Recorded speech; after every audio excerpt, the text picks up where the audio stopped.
Lorsque la bombe a explosé au fond de la mer, une immense onde de choc a balayé tout le site, infligeant des dégâts dévastateurs à presque toutes les créatures aquatiques rassemblées. La première action des humains annonçait des conséquences encore plus cruelles. Alors que Sot guidait les humains vers le point de rassemblement de l'aquarium, le globe terrestre en bois offert par Ted s'est soudain illuminé d'une lueur rouge inquiétante. Buckley a immédiatement ressenti l'anomalie et s'est précipité vers Ted.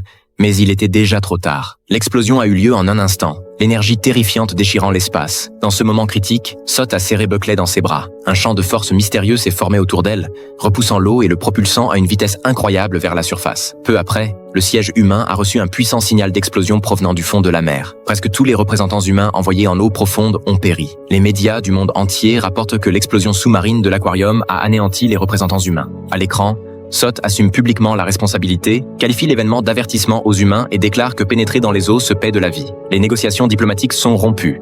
Toutes les zones maritimes sont entièrement verrouillées. Peu après, Sot refait surface avec Buckley et est rapidement repéré par un hélicoptère de patrouille. Buckley informe le siège en détail. Ses compagnons ont été tués par l'explosion soudaine. Lui-même a été capturé et enfermé dans un solide bassin métallique, destiné à être emmené sur Terre comme prisonnier de guerre pour y être jugé. La population réclame des sanctions sévères contre les Atlantes, et il est très probable que Sot soit envoyé en laboratoire pour des expériences. Buckley parvient discrètement à voler la clé et tente de s'échapper en voiture, mais les soldats l'arrêtent rapidement, plongeant la situation dans l'impasse.